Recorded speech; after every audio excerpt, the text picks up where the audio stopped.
Kita sering banget dengar soal perang ya. Tapi coba bayangin ada perang yang sama sekali beda. Bukan perang yang pakai tentara atau peluru, tapi senjatanya adalah data dan persepsi kita semua. Nah, inilah pertempuran modern yang akan kita kupas. Di mana peran konsultan politik asing bisa jadi penentu arah pemilu sebuah negara. Jadi, coba kita mulai dengan pertanyaan yang kelihatannya simpel, tapi sebenarnya dalam banget. Kalau kita lihat ada kampanye politik yang menang telak, yang sukses besar, pernah nggak kita mikir, siapa sebetulnya yang ada di balik layar? Siapa aspek jenius di balik semua strategi ini? Jawabannya ternyata bisa jadi jauh lebih rumit dan lebih asing dari yang kita bayangkan. Inilah konsep utamanya yang jadi judul pembahasan kita, perang proksi persepsi. Anggap aja ini medan perang baru, di mana kedaulatan sebuah bangsa itu nggak lagi direbut pakai tank, tapi pakai algoritma. Nggak dihancurkan pakai bom, tapi dibentuk sama narasi-narasi yang dirancang super cermat oleh pemain dari luar. Oke, supaya kita paham kenapa semua ini bisa terjadi, kita perlu pakai kacamata yang agak miring dan penuh perhitungan. Kita mulai dari sudut pandang akademis, namanya realisme. Kalau pakai lensa ini, lupakan deh cerita-cerita soal niat baik atau bantuan tulus. Ini semua ujung-ujungnya cuma soal satu hal, kepentingan diri masing-masing negara. Nah, kerangka berpikir kita ini dipandu oleh analisisnya Muhammad Katabar. Dia meneliti konflik dunia, dan dari situ dia memilih pola yang jujur aja agak menyedihkan. Intervensi asing itu seringkali datang dengan janji manis soal stabilitas. Tapi kenyataannya, mereka justru jadi pemicu yang bikin konflik makin besar. Jadi, apa sih sebenarnya intervensi asing itu menurut kaum realis?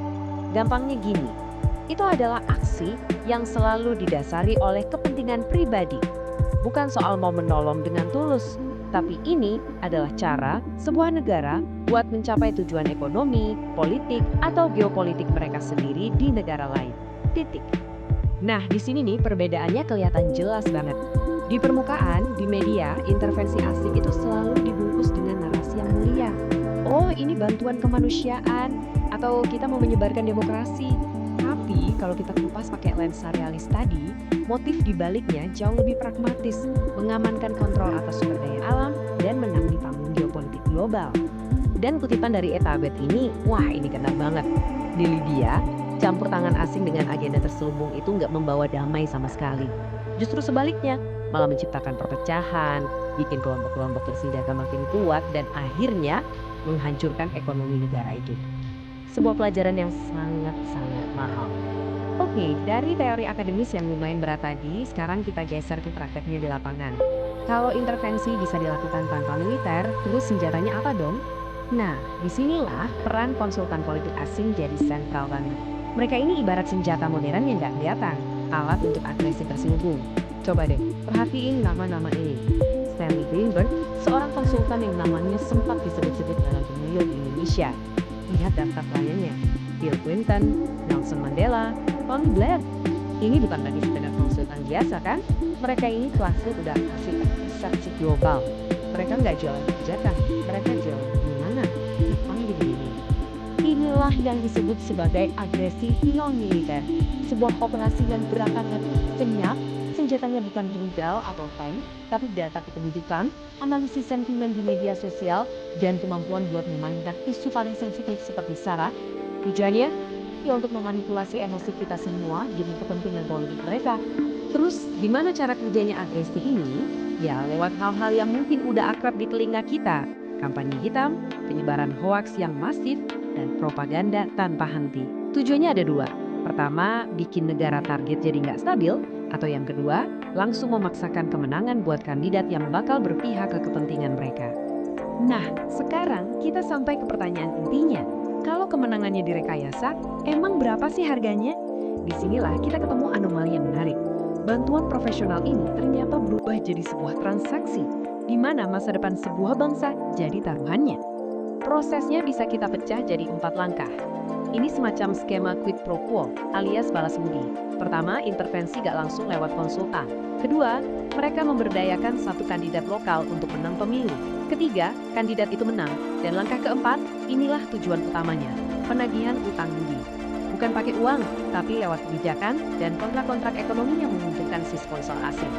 Jadi poin krusialnya itu di sini, bantuan semacam ini nggak pernah ada yang gratis. Harga yang harus dibayar adalah akses istimewa ke sumber daya strategis negara, bisa itu mineral, energi, atau aset-aset penting lainnya. Ini adalah pertukaran antara kekuasaan politik dengan kedaulatan ekonomi, dan pola ini kelihatan jelas banget.